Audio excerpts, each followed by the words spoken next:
두 아이 출산 후 불어난 살 때문에 점점 편한 옷만 찾게 되고 언젠가부터 거울 속 제가 낯선 거예요. 더 늦기 전에 살을 빼야겠다 결심을 했습니다. 그런데 큰 문제가 있었어요. 바로 시간과 체력이 바닥이라는 거예요. 유튜브에 다이어트 살 빼기라고 제가 검색을 해보니까요. 극단적인 운동과 굶는 다이어트가 대부분이더라고요. 하지만 현실적으로 저에게는 그런 다이어트는 불가능했습니다. 그래서 굶지 않으면서 스트레스 받지 않는 방법을 찾아 수없이 고민하고 시행착오를 겪었어요. 그리고 마침내 13kg를 감량한 후 5년째 유지 중이에요. 시간도 없고 체력도 안 되었던 제가 40을 앞두고 어떻게 13kg를 감량을 했는지, 그리고 이 방법들이 왜 여러분에게도 효과적일 수밖에 없는지 오늘 영상에서 자세히 알려드릴게요. 이 방법을 따라 하신다면 여러분도 원하는 몸매를 가지실 수 있습니다. 그럼 지금 시작할게요. 다이어트를 하면 보통 칼로리를 줄여야 한다, 운동을 많이 해야 한다 이렇게 생각을 하잖아요. 저도 처음에 그랬거든요. 그런데 이상하게 살이 안 빠지더라고요. 식단을 바꿔봐도 큰 변화가 없고 운동을 열심히 해도 몸은 여전히 무거운 느낌이었어요. 그래서 다이어트 관련 연구를 찾아보게 되는데요. 제가 살이 안 빠지는 진짜 이유가 있더라고요. 우선 제 몸은요, 지방을 태울 준비가 안 된 상태였고요. 그래서 칼로리를 줄이는 게 아니라 독소를 빼야 했습니다. 여기서 말하는 독소가 바로 당독소입니다. 당독소란 쉽게 말해 몸에 쌓이는 설탕 찌꺼기를 말합니다. 설탕과 단백질이 결합을 하면서 생기는 독소인데 혈관을 끈적끈적하게 만들고 염증을 증가시킵니다. 그리고 지방을 태우지 못하고 오히려 쉽게 지방이 막 축적하게 돼요. 당독소가 쌓이는 원인은 여러 가지가 있지만 빵, 과자, 튀김, 탄산음료, 가공식품 속에 숨은 당 있잖아요. 탄수화물과 지방의 조합도 굉장히 안 좋다고 해요. 예를 들면 크림 파스타, 도넛, 감자튀김 이런 것들, 그리고 혈당이 자주 오르락내리락 하는 거, 요즘엔 이걸 혈당 스파이크라고 하죠. 이러면 이 당독소가 진짜 잘 쌓인다고 해요. 당독소가 쌓이면 어떤 일이 벌어질까요? 혈당이 급격히 오르고 인슐린이 막 분비가 돼 지방이 쉽게 축적이 됩니다. 세포 기능이 저하되면서 몸이 지방을 태우지 못하는 상태가 돼요. 염증이 증가하고요. 피로감이 심해져서 체력이 바닥나요. 자연스럽게 활동량이 줄어들게 되죠. 그렇게 되면 어떻게 될까요? 바로 요요가 올 수밖에 없어요. 폭식이 반복되는 악순환이 계속되는 거죠. 그런데 중요한 건 당독소는 단순히 적게 먹는다고 해결이 될까요? 아니요. 적게 먹는 게 아니라 제대로 배출을 해야 합니다. 그래서 이때 필요한 게 바로 해독 다이어트예요. 바로 당독소를 줄이고 내 몸이 살이 빠지는 몸으로 바꾸는 게 핵심이었습니다. 그렇게 해서 시작된 게 바로 90일 해독 다이어트입니다. 해독 다이어트라고 해서 굶거나 극단적인 식단을 한 게 아니고요. 오히려 잘 먹어야 독소가 빠지고 몸이 건강하게 지방을 태울 수 있더라고요. 첫 15일은 해독 집중 기간으로 잡았어요. 이 기간 동안은 몸속 독소를 빼내고 지방이 연소될 수 있는 환경을 만들었습니다. 15일이 지나니까요, 신기하게도 절대 빠지지 않을 것 같았던 옆구리살, 늘어진 뱃살이 변하기 시작했어요. 그 다음 16일차부터 45일차까지 좋은 습관을 형성하는 시기였습니다. 해독한 몸을 유지하면서 건강한 식습관과 생활 습관을 만들었어요. 이때부터 식탐이 줄어들기 시작을 했습니다. 마지막 46일차부터 90일까지 습관을 붙여서요, 살이 잘 빠지는 몸으로 만들었어요. 루틴화가 된 거예요. 운동과 식단이 루틴이 되고요. 다이어트가 더 이상 힘든 게 아니라 제 삶의 일부가 되었어요. 처음 15일간은요, 아침과 저녁엔 군달걀 1개나 2개, 그리고 단백질 쉐이크를 먹었는데요. 단백질 함량이 15g이 들은 걸 선택을 했고요. 여기에 저지방 우유나 아몬드 밀크, 무가당 있잖아요. 그것을 타 먹었어요. 그리고 야채를 충분히 먹으려고 노력을 했는데요. 양배추, 파프리카, 오이, 토마토, 당근 이런 것들이요. 이 야채가 먹기 힘든 날에는 오리엔탈 소스를 직접 만들어서 같이 먹었어요. 레시피가 필요하신 분들은 댓글 남겨주세요. 점심은요, 한식 위주의 식사를 했는데요. 핵심은 단백질을 충분히 먹었다는 거예요. 고기, 해산물, 달걀 등등. 그리고 야채도 마음껏 먹었습니다. 15일 동안은 탄수화물은 거의 먹지 않았고요. 16일째부터는요, 아침은 그대로 군달걀과 단백질 쉐이크를 그대로 먹고 점심과 저녁엔 한식 위주로 먹으면서 거기에 보리밥 반 공기를 추가해서 먹었는데요. 천천히 꼭꼭 꼭꼭 씹어 먹으면서 혈당이 안정이 되도록 했어요. 보리밥은 쌀밥에 늘보리 암맥을 섞어서 드시는 것을 추천을 합니다.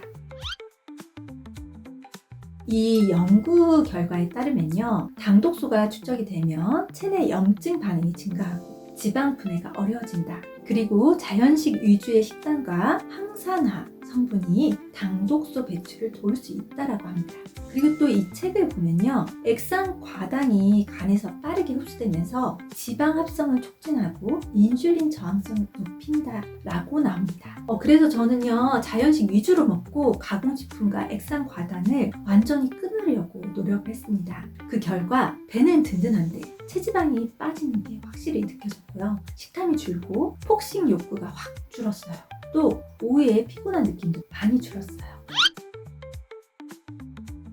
앞서 말씀을 드렸지만 저는 탄수화물 너무 좋아요. 빵, 떡볶이, 라면, 과자. 안 먹으면 뭔가 허전하고, 먹고 나면 금방 또 배가 고프고, 밥 먹고 나면 달달한 초콜릿 같은 거 또 먹고. 그런데 해독을 제대로 하려면 혈당을 안정시키는 게 핵심이더라고요. 그래서 15일 동안은 탄수화물을 거의 줄이고요. 단백질 쉐이크에도 탄수화물이 들어있거든요. 그걸로 대체를 했어요. 16일째부터는 탄수화물 무조건 마지막에 먹었습니다. 단백질, 지방, 채소를 충분히 먼저 먹고 난 후 탄수화물을 섭취하게 되면요, 혈당이 급격히 오르는 걸 막아줘요. 그리고 포만감을 오래 유지해서 폭식이 줄어들고요. 간식, 야식 생각이 거의 안 나더라고요. 이 2017년도에 연구된 이 연구 결과에 따르면 탄수화물을 먼저 섭취하면 혈당이 급격하게 상승해 인슐린 저항성이 증가할 수 있다고 하고, 반대로 단백질과 지방을 먼저 섭취하면 혈당 반응이 완화돼서 체중 조절에 도움이 된다고 합니다.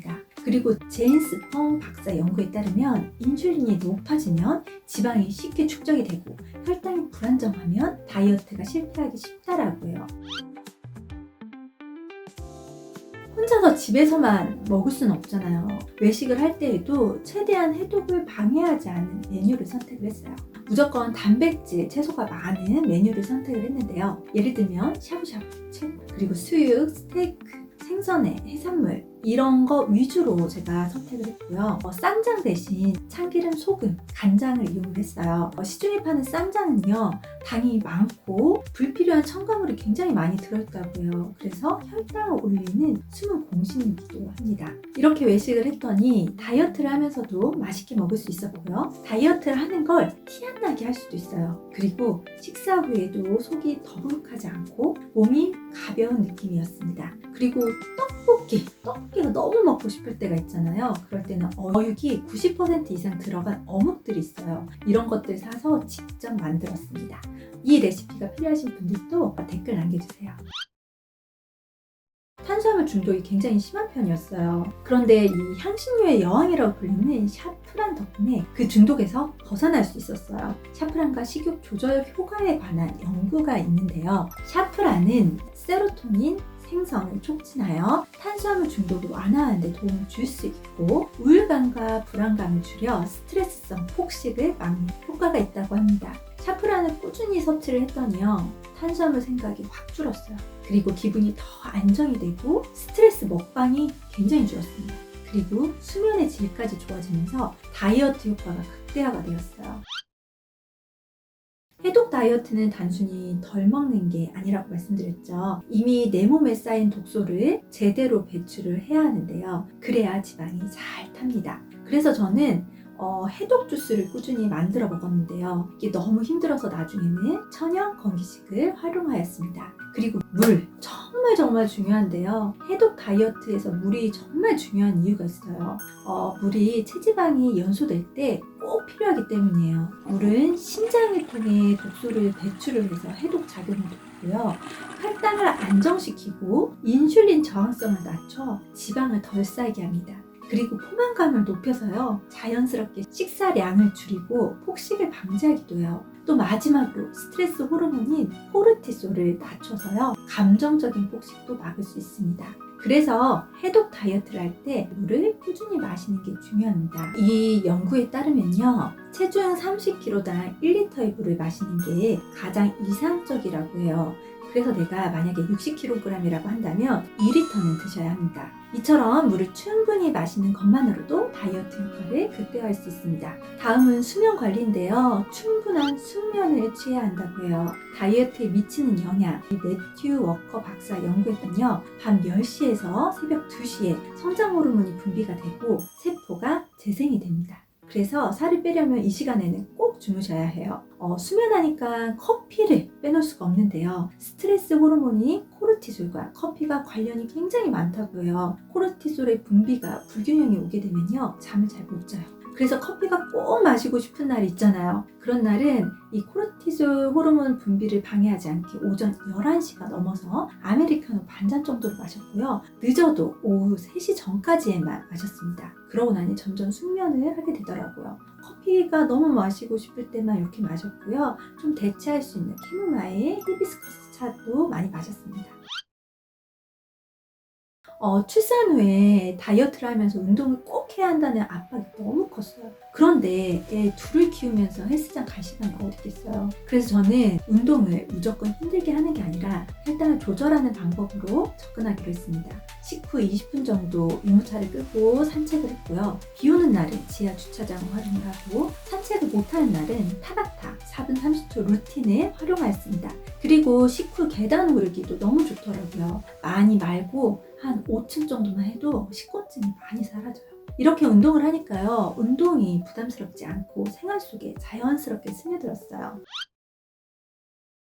또 다이어트를 성공적으로 유지할 수 있었던 꿀팁들을 좀 공유하려고 가지고 왔는데요. 친구와 같이 하기예요. 혼자 하면 쉽게 포기하는데 같이 하면 동기부여도 되고 서로 응원하면서 더 꾸준히 할 수 있어서 너무 좋더라고요. 그리고 핸드폰 배경 화면을요, 다이어트 자극사진으로 설정하는 거예요. 눈에 보일 때마다 다이어트 목표를 다시 떠올릴 수 있어서 유혹을 이겨내는 데 도움이 꽤 되었습니다. 그리고 꼭 입고 싶은 옷을 잘 보이는 곳에 두는 거예요. 비키니, 원피스 등 목표하는 옷을 보면서 이걸 입기 위해 조금만 더 참고 노력하자 스스로 다짐을 하였습니다. 이렇게 실천한 덕분에 독소가 있던 체지방이 쏙 빠지면서 건강한 몸으로 바뀌었어요. 근손실 없이 탄탄하게 감량을 성공하였습니다.